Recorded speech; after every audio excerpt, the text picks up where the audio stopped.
Hi, I'm Sally Boyd with Activated Astrology, and my guest today is Miss Liz Worth. She is from Toronto, and she is an astrologer and tarot reader. She's also an author.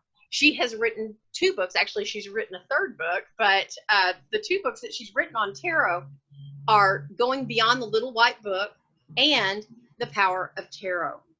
She uses tarot and astrology to help people find clarity, guidance, and purpose.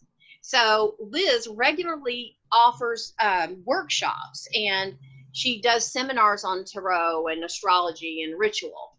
And these are just the tools that she believes that everyone can use and get benefit from. So hi, Liz. Hey, how's it going? Good. I learned so much about you when I was reading the About section on your website. Your website is phenomenal. Thank you. I love it. I love it.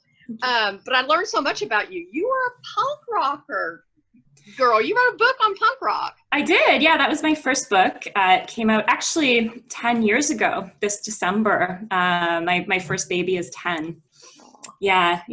And I'm really into music and always have been. And I was really interested in the history of music and subcultures. And I think that a scene or a movement like punk has really actually influenced so much of our current culture. And it has become archetypal and iconic in so many ways, which I find fascinating. And here in Canada, we are not really great at documenting our own history or tooting our own horns here very much. A lot of our celebrities have to make it elsewhere before we will celebrate them.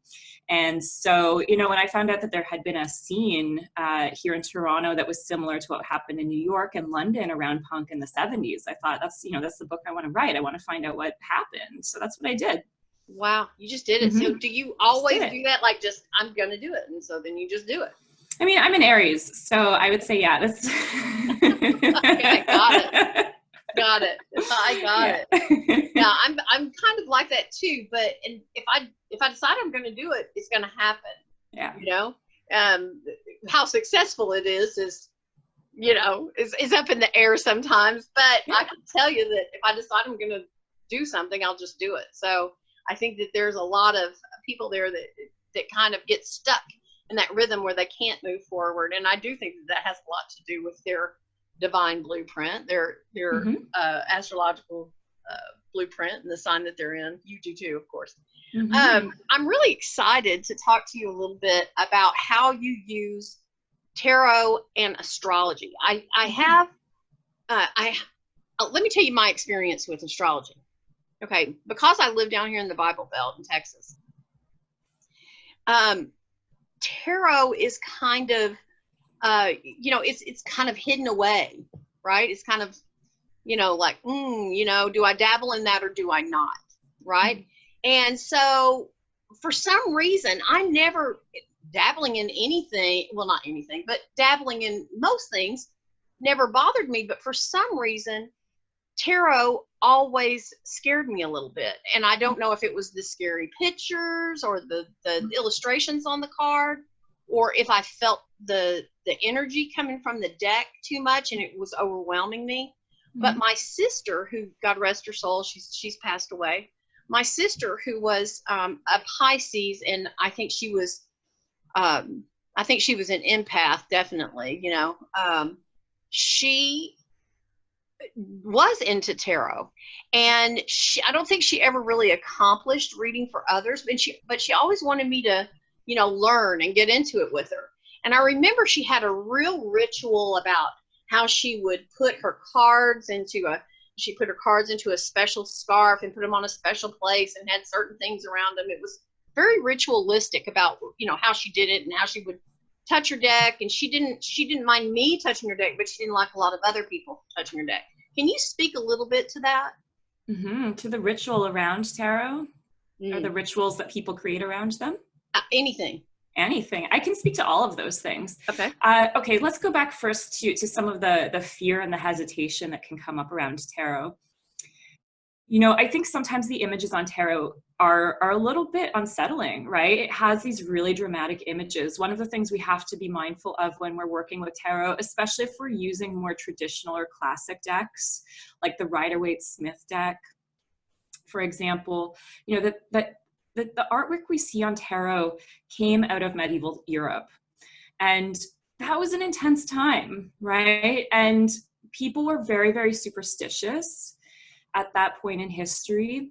People were also dealing with the post-plague society, right? So death really was around every corner, literally and figuratively, right? The devil really did lurk in the shadows for the psyche of the time. And so we see a death card, we see the devil, we also see very Christian images because that was also what was popular at the time. And so, and even though sometimes people who may really resonate with Christianity might look at tarot and say, oh, this is so evil, there's a lot of similarity in many of the stories and figures and imagery that we see in both. Right? But again, some of those images are scary, right? We look at a judgment card, we see people rising from the dead, right? Yes. We see, you know, we see this moment of rapture. That's scary stuff. So tarot has these really dramatic images on it. I think too, you know, tarot can hold an energy, right? It didn't start as something that was being used as an intuitive tool. It wasn't originally used for divination or fortune telling or card reading. It began as a game. But over centuries, tarot evolved and people started looking at these cards and saying, you know, I think there's something else here. You know, they weren't looking at tarot as a game eventually. They were looking at tarot for cartomantic purposes. And so we have, you know, we have this history around tarot that's centuries old now, with all of these intentions that have been poured into it to use it in sometimes spiritual ways, to use it as something that people may look at as, you know, a pack of knowledge, to use it as something that can answer many questions. And so when you talk about the energy that can come from tarot, we have to remember that there's a really powerful collective consciousness around this deck of cards, right? Mm-hmm. So sometimes that can be what, you know, what you may be feeling. You know, you pick up a tarot deck and you think, wow, this is really powerful. You know, I have to be careful what I ask this deck of cards because this can, you know, this can change my life, right? Right. You know, it can really do something and it can be a very transformative tool. And so, so sometimes when we feel that hesitation, it might not be so much something to be afraid of, but more a sense of the power and the possibility of what tarot can do. Okay. All right. So tell me about, you know, like for instance, your deck. Do you have a particular deck that you love? Do you have a particular deck that you use for this or that? And how do you keep these cards? Or that are you very protective of your cards? Are you know, that, you know where I'm going with this? Yeah, absolutely. So I don't think I'm a typical tarot reader. I find a lot of people who are really into tarot or who read professionally have a lot of decks. I'm not a deck collector. I might have, you know, at the most, maybe 12 tarot decks. And that's it. And that doesn't seem like very much because I know some people that have 200, right? Really? Yeah, and they just have bookshelves full of tarot decks. So, you know, for me, I tend to work with one deck for a long time. And I will use, right now I have 2 decks that I alternate between for my readings with clients. It's the Charmin Caselli Tarot and the Cosmic Tarot. And I like those decks because I find that I can connect with them really easily. The images are really clear. They feature a lot of people. And I often encourage people to use tarot decks that depict people because we see a lot of body language, we see actions, we see stillness, we see movement, right? We see body language and we can relate body language to our everyday lives. Right? Sometimes we have to walk away from something. Sometimes we have to walk towards something. That may be part of the message that the people in your tarot deck are showing you, right? So I like decks with people, but I don't switch around between very many decks. Just because when I like one and it speaks to me, I want to keep it that way. In terms of my, my own rituals, I'm a really low maintenance person. I don't get fancy with being too ritualistic around how I shuffle the cards or how I keep my deck. Usually I just keep mine in a little box, in the box it came from, or in a little bag, and that's it. Once in a while I'll go through my cards and I'll put them all back in order if they've just been used really heavily, and I'll just kind of get them all nice and back in order so they feel fresh for the next time I do a reading. But that's it. There are a lot of superstitions around how to treat your tarot deck, how to, potentially protect it from other people's energy. But we have to remember that all of those things come down to your own belief systems. And so if you believe that energy is easily transferred and will easily influence something that you own, then you may subscribe to a different set of rituals to feed into that belief system. For me personally, I don't believe that the energy that my deck holds has anything to do with my own ability to read the cards, right? So I can read tarot anywhere. It doesn't matter if 100 people touch my deck. For me, that doesn't bother me. Okay. Yeah. Good. So, but it's a personal choice, right? And again, it depends on you. I have a few decks that are collector's decks. Those ones I'm not going to bring to a client session, right? I'm not going to just lay them out at if I'm having friends over, we're not going to have a little party with those cards, right? Because they're special. Right. So, so I'm protective of certain things that are a little bit harder to find and that may be more personal for me. But otherwise, the decks that I use for my clients, I really do consider them part of the community that I work with. Great. So they're for everyone. Okay, so that's really I like that. Okay, so that kind of takes the pressure off of the whole boo kind of thing for me. Good. So that's good. Okay, so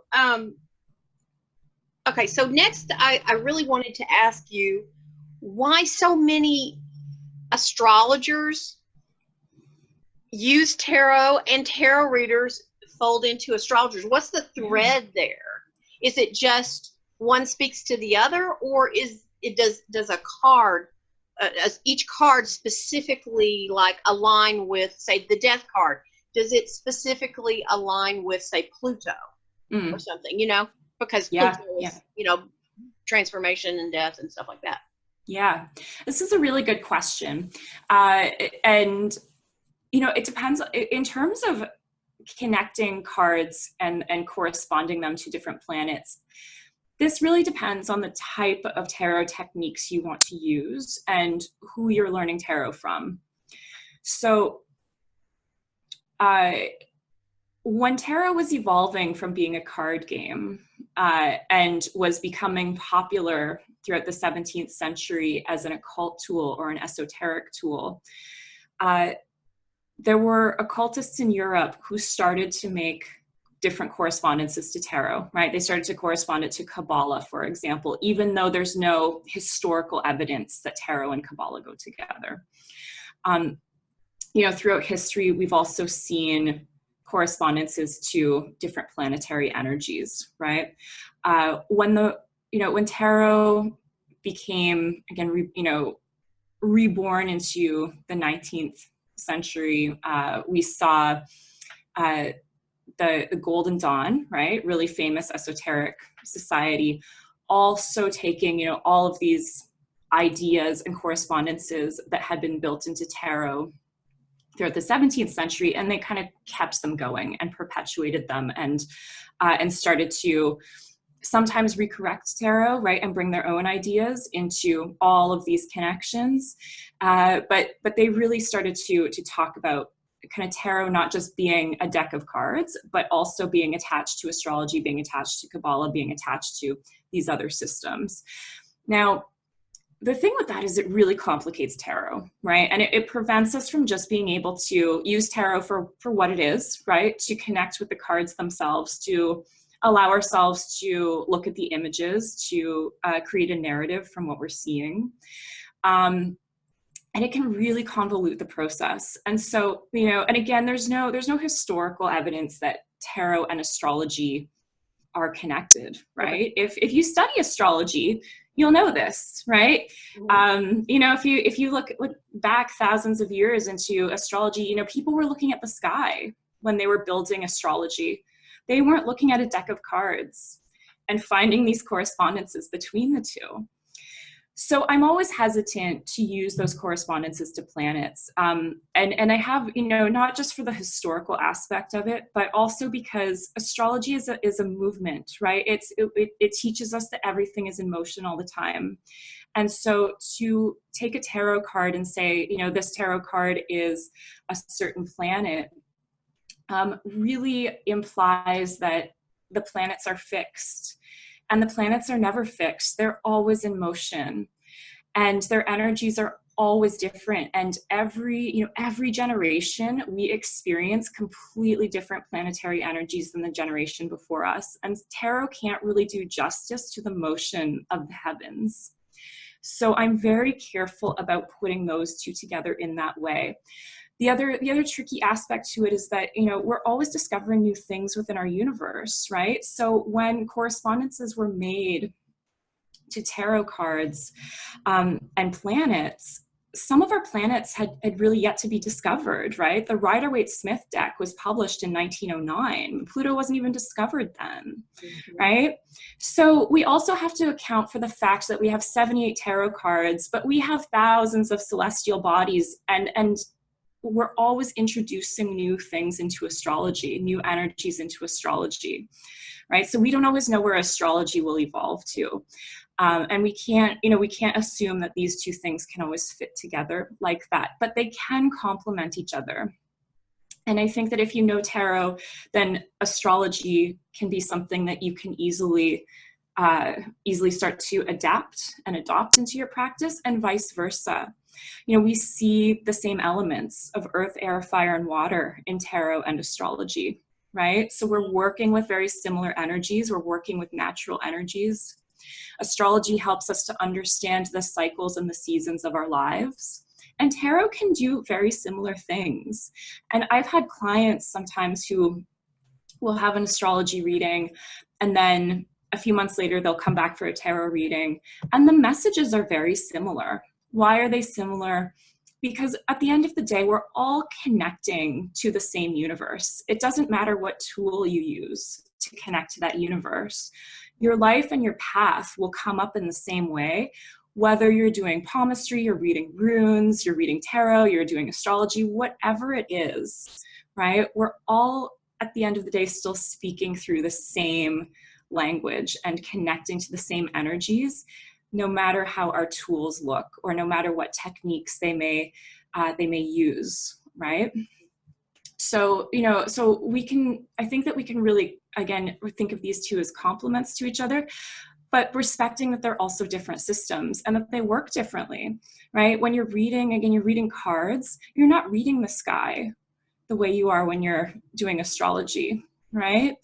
And so sometimes tarot may feel like it does rely more on your intuition, although I find astrology is very intuitive as well. And there is something sometimes that feels a bit magical about astrology, because people could have the same charts, but they have different souls, right? They have different paths in life. And so the messages that come out during those readings may be completely different. That's so true. Yeah. Yeah. Okay. So when you do your readings, do you separate the two? Do you say, okay, I'm going to do an astrology reading for you, or I'm going to do a tarot reading for you? Or do you do a combine, like, you know? Yeah. You know, I used to do combined readings, and I found that it was so much, because you can spend a whole lifetime talking about someone's chart, right? It never ends. It never ends. It never ends. And, you know, with tarot, there are so many different ways you can use the cards. There are so many questions you can explore with the cards. And eventually I just started to separate them, because it felt like it was so much information and so much energy coming out at once. But what I found is that, you know, I was always interested in astrology since I was really young. And I was also really interested in card reading since I was really young. But my first step into working with people professionally in an intuitive capacity was through tarot. And astrology was always kind of my behind the scenes hobby, right? It was the thing that I used to, again, to understand the timing of our lives. And I would talk about, you know, certain lunations, Mercury retrograde, transits that were happening sometimes with my clients, where I would say, you know, this is in your cards. It is reflecting what's happening within our universe right now. So let's talk about it that way. And sometimes I would combine astrology just into a reading really gently like that. But I found that when I really started to use astrology in a bigger way and started to get deeper into chart reading, that tarot had given me a really incredible foundation to understand how to look at things from a symbolic capacity, right? And that really helped me with my chart reading because I already had that language, right? I had that language of being able to talk about the elements, to understand earth, air, fire, and water, right? To be able to look at a chart, you know, a chart to the naked eye means nothing, right? It's a circle with some little symbols in it. Mm-hmm. How does it give us so much information? It seems impossible, right? Mm-hmm. But when it's the same when you look at a few cards in tarot, you know, you look at maybe 3 pictures. Well, how does this answer a question? How does this help someone? How is this guidance? But once your eye is trained to know what to look for and to find meaning with that, and once you have the language, it becomes so much easier. So I think that these 2 tools, whether you're going from one to the other in either direction, really give a foundation for each other. Great answer. I love that. Yeah, that's good guidance, I think. Mm-hmm. Because a lot of folks, as we were talking earlier, a lot of astrologers that I have, oddly enough, a lot of my customers or my clients are astrologers because I teach some beginning classes, and I've noticed that there's a real thin line, you know, and about 25% they're either interested in tarot or oracle cards or something like that, and really using them. But I personally have never had an astrology reading where tarot was used, so I wanted to clear that up. Mm-hmm. So I think that makes a lot more sense to me. Okay, I also wanted to ask, okay, so why is it with tarot? Because I've had several tarot readings, and most of them have been really spot on. But one thing I've noticed about tarot is that each person, I'm talking like a total novice here. Like I said, I don't know anything. Okay. Each tarot reader will use a different layout, a different format. And it never seems to ever be like the last one or the last one or last one. Is it a personal preference, or are there specific rules about the layout? Yeah, it's a really good question. So, you know, tarot spreads are, they're really just like maps, right? Yeah, it's you know, some people use tarot spreads to put cards in certain positions to represent certain things, kind of like the way, you know, you might look at an astrology chart, you have all your houses, right?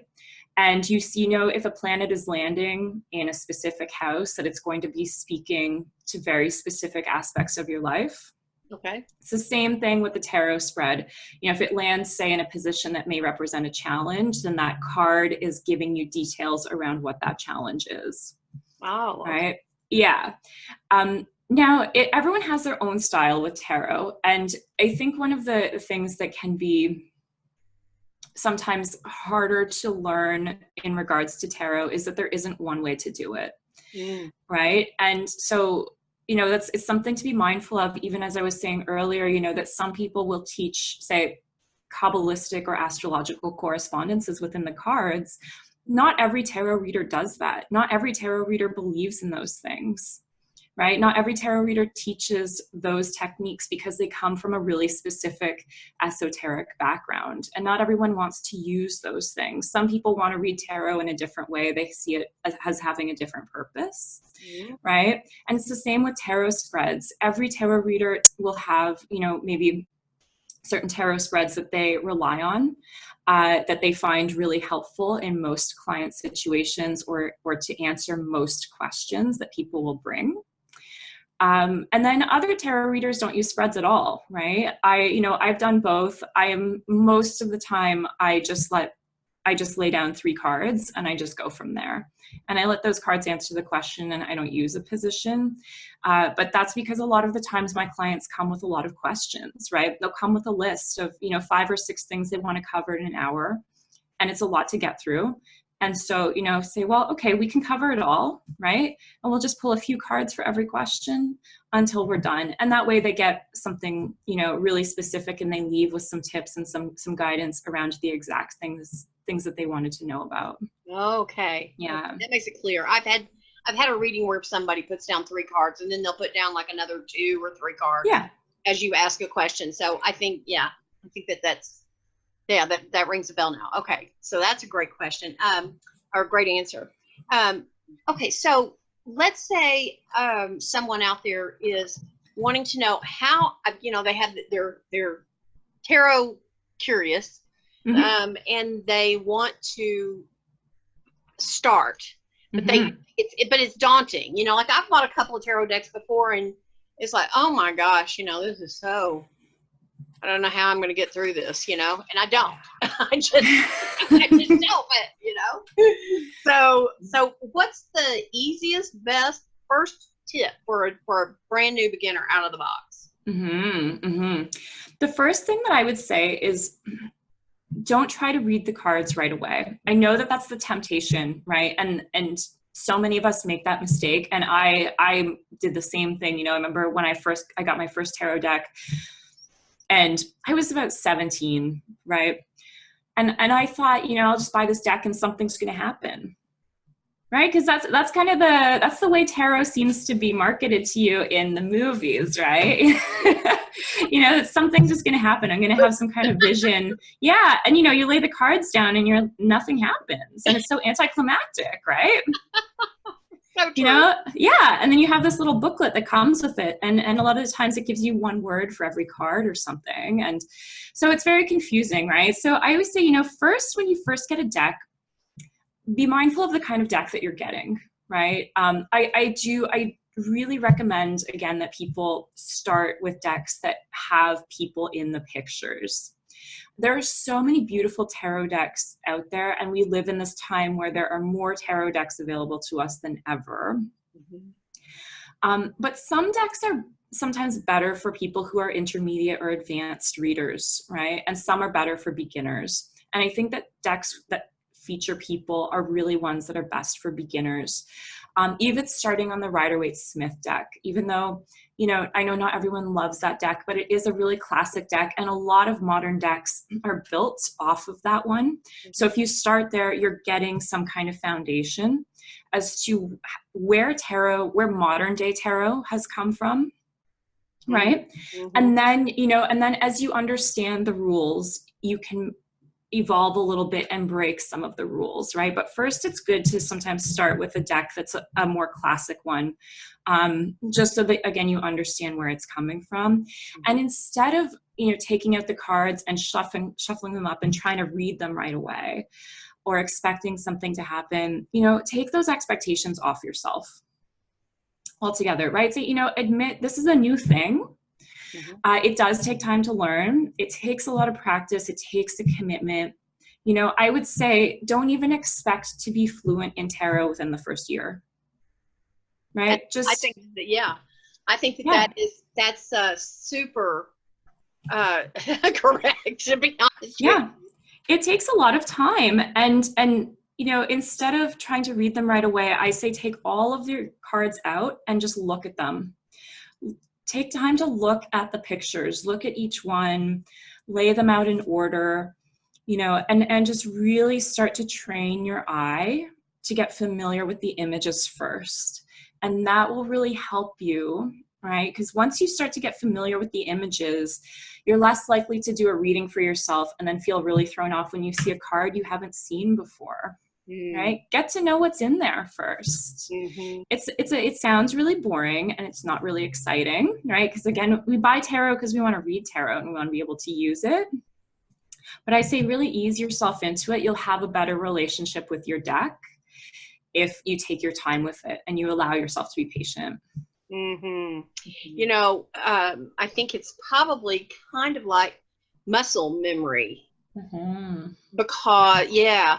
So when I teach astrology, that's the thing I hone in on first, you know, like, you know, don't try to memorize the signs yet. Don't try to memorize the houses yet. The very first thing you need to memorize is the planet and the energy that the planet brings, because then you will have all the other things and its position, and then all the other things will fall into place naturally if you can memorize and really get a good grasp on what that planet does.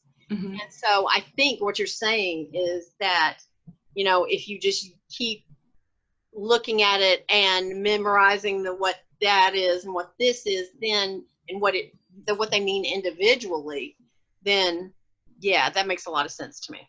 Is that what you were saying? Absolutely, yeah. And remembering too that tarot is very much a visual tool, right? It's a language, and you are using your own words and your own language based off of a piece of art. Mm. So getting familiar with the visuals and understanding, again, how to read a card is really key, because our default is to go to the guidebook and to read the meaning in the guidebook, because we're relying on text, right? We're used to reading something, right? Or talking about something and using our words to understand it. And so it's going to be your default mechanism to turn to that book, right? To get the code behind the image, right? Rather than just letting the card speak to you itself. And that, again, that takes time to build, because it's a little bit uncomfortable, right? We're not used to deriving meaning necessarily from a picture or from a symbol like that, right? So being patient in that aspect too, and understanding that, yes, you're going to put your own words around these cards eventually, right? But being able to feel confident in speaking to them is going to take time. So also really having confidence in your intuition. Yeah, absolutely. And I think that, the guidebooks are still important, right? Because again, there are energies behind the cards. So if if you're not really familiar, say, with the elements, right? And you're looking at the cups and the wands and the swords and the pentacles that all connect to the elements of earth, air, fire, and water, right? If you don't understand those energies, then the guidebooks can be really helpful for you to understand the themes behind them, right? So then you're not going off of those themes, because there's meaning behind those too. So the guidebooks are important, but yeah, it's not just about memorizing what's in the guidebook, right? It's also about letting yourself see something within the cards, right? Not having a vision up here, right? But seeing what the actual visual story is. Right. Mm-hmm. Okay. So having said that, now we've talked about the beginners. What about the intermediate? What about the people that have kind of moved? They want to move now from beginning, and they want to really kind of put some more energy in this. What are like? What's a good tip for someone who's wanting to just get a little bit, just go a little bit higher and, elevate, step up? Yeah, it's a really good question. Especially because there's so much focus on beginners, right, in tarot. Mm-hmm. And so with intermediate, when I'm teaching people, and I have intermediate classes that I teach as well, and what I do with those is, focus more on what kinds of questions do you want to answer, right?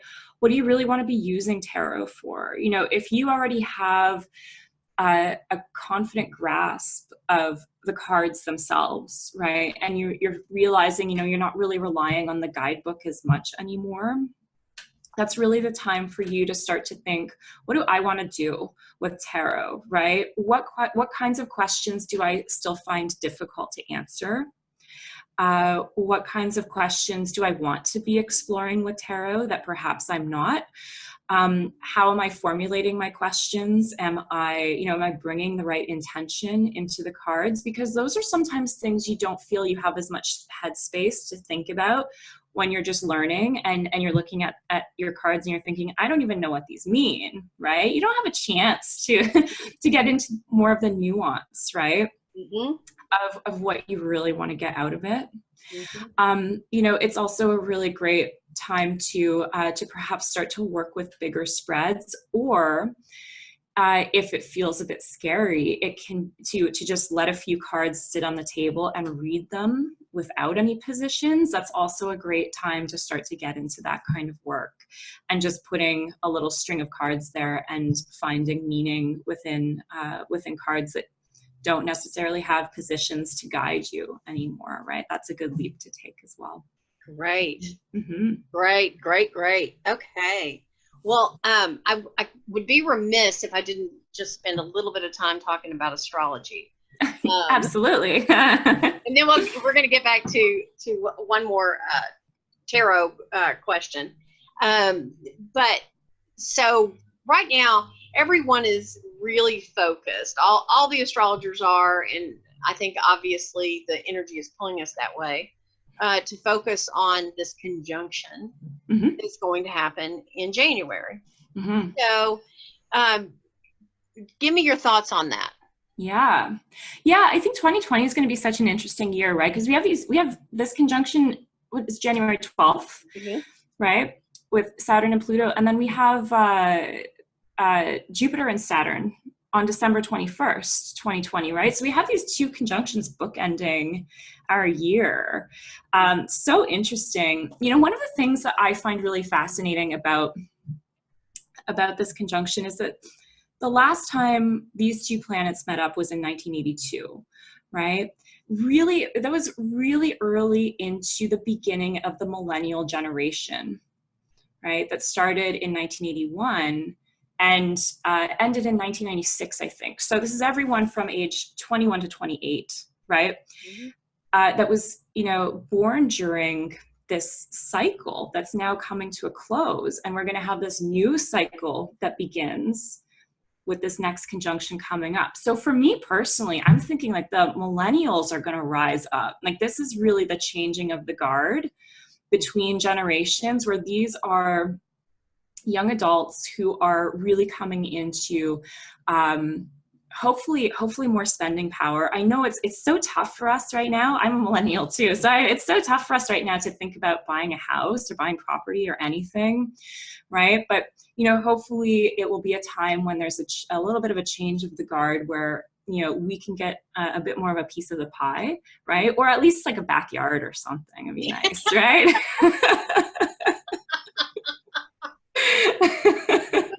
I see this in your future. Right? Yeah. I think you're right.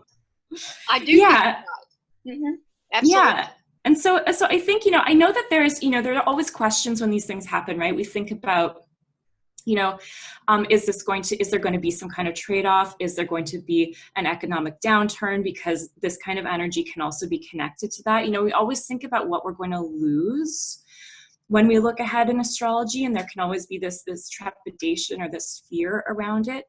But I like to be optimistic, and I like to bring positivity into my work. And so I also want to look at this as an exciting time to think that this is when a new generation is really going to start to rise up and come into a new sense of power and be able to maybe do things a bit differently than the previous generations have.